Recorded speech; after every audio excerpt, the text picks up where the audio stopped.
Bentornati in una nuova puntata di Buongiorno Verona Live, sono le 11:34 e siamo in diretta sul canale 640 del Digitale sulla nostra pagina Facebook e diamo il benvenuto al nostro primo ospite Giacomo Venturi, allenatore del Chievo Verona Women. Benvenuto. Buongiorno, grazie per l'invito. Allora Giacomo, innanzitutto partirei un attimo dalla tua figura. Tu che sei arrivato praticamente da qualche mese ad allenare sulla panchina del Chievo Verona Women, insomma qual è stata la tua carriera però calcistica? Ma la mia carriera calcistica non è stata niente di memorabile da raccontare né a figli né a nipoti. Comunque è stata una carriera che si è svolta da ben presto, da 6 anni. Quando avevo 6 anni ho iniziato a tirare i primi calci al pallone e si è protratta fino a 28, quando poi ho deciso, per diverse ragioni, tra lavorative e anche di infortunio, di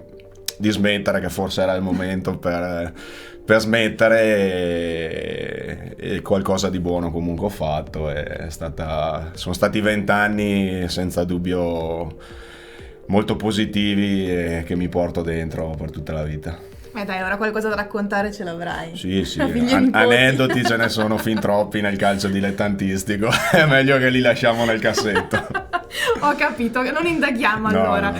E ecco, per quanto riguarda invece la carriera da allenatore, insomma, è cominciata non col Chievo Verona Women, ma ben prima. Sì, penso sia la 10ª o 11ª stagione che alleno, e ho iniziato a farlo con i piccolini. Ai tempi la società era il Valeggio, Gabetti Valeggio, che è una società che amo ricordare sempre perché mi sono sempre trovato bene. Ci avevo giocato, ho fatto gli ultimi anni di carriera e poi ho iniziato a allenare i ragazzini, i pulcini da loro, e poi niente, negli anni piano piano sono sempre salito con le categorie e poi mi sono affacciato alle prime squadre, e adesso ho questa esperienza che mancava con le mie fanciulle, come amo chiamarle, sì. Sempre. Ecco, tra l'altro prima esperienza nel calcio femminile, giusto? Sì, assolutamente, la prima esperienza che maturavo già in testa da tempo, ma non pensavo arrivasse così presto. E poi invece nella vita, come sempre, oltre all'idea ci vuole la circostanza, ed è successo, e adesso sono ben felice che sia successo, perché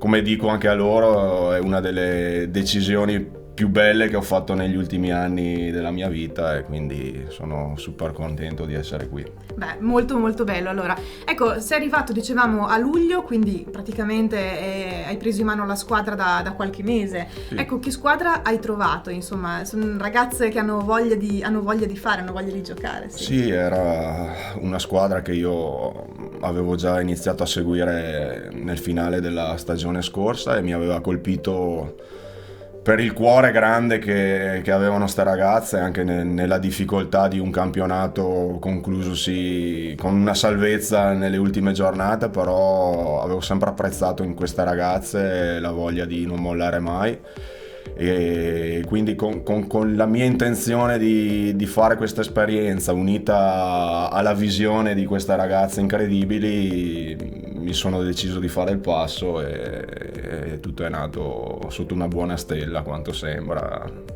Andiamo avanti cercando di portare a casa più soddisfazioni possibili. Mi sembra giusto. Tra l'altro, ragazze, diciamo, veramente pazzesche, con tanta voglia di fare, e tra queste forse ne spicca una più delle altre, si può dire, la Valentina Boni.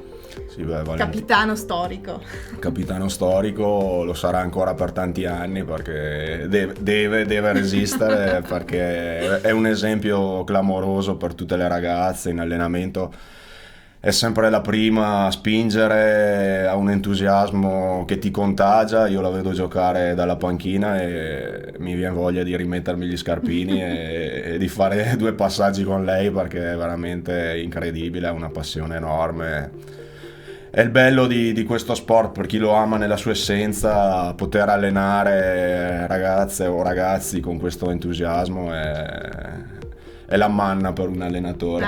Immaginiamo. Ecco, e per quanto riguarda il campionato, ormai diciamo siamo partiti con i primi 5 match, le prime 5 giornate, se non sbaglio. Come sta andando fino adesso? No, fino adesso siamo qua che la guardiamo Esatto. insieme, direi che se non è Siamo storta molto direi che sta andando bene.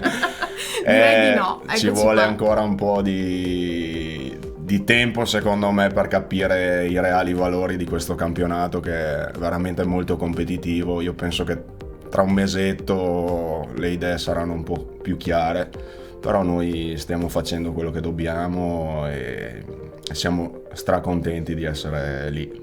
Ecco, e tra l'altro il 31, mi dicevi fuori camera, incontrerete, vediamo qua, il Como Women. Sì. E dicevi che è una squadra da temere, insomma, in qualche modo. Sì, assolutamente. In classifica manca un recupero che devono ancora giocare e quindi potenzialmente potrebbe essere più alta in classifica. È una squadra costruita per vincere il campionato. A quanto so svolgono anche una preparazione settimanale da professionista, perché noi ci alleniamo alle 8 la sera e loro credo si allenino nel pomeriggio, per cui è una squadra molto forte che ho già visto giocare, però come dico sempre noi stiamo dando filo da torcere a chiunque, l'abbiamo visto anche ieri in Coppa e quindi andiamo a Como e porteremo il massimo possibile a casa. Ecco, l'obiettivo, anche se è presto per dirlo, Giacomo? No, l'obiettivo quando me lo chiedono è sempre quello della domenica successiva, di andare in campo e di uscire dopo le 2 ore di partita con la consapevolezza di aver dato tutto. A me non è mai piaciuto pormi obiettivi di classifica finali, perché non lo ritengo opportuno. Ogni squadra, anche quelle che in Serie A maschile devono salvarsi, i punti li possono fare con la Juve o col Milan. Certo. Penso che non disdegnino nessuna possibilità di fare punti, per cui noi viviamo la giornata e cerchiamo di fare il massimo ogni domenica, poi alla fine tireremo le somme. Poi parlerà il campo, insomma, alla sì, fine, assolutamente, come sempre il campo. Benissimo, e allora insomma noi facciamo un grande in bocca al lupo, Giacomo, perché Grazie. ve lo meritate, insomma vi terremo sott'occhio. Esatto, sott'occhio e terremo i nostri spettatori anche informati, perché dalla classifica, come dicevamo, insomma siete messi bene. Siamo messi bene. Vedremo poi a maggio cosa diremo. Cosa dirà la classifica. Esatto. Bene, allora Giacomo, io ti ringrazio per essere stato nostro ospite e Grazie insomma a voi. davvero in bocca al lupo. Grazie a voi, grazie. Bene, e allora adesso spazio alla musica e poi torneremo più tardi con nuovi ospiti e nuove interviste. A tra poco.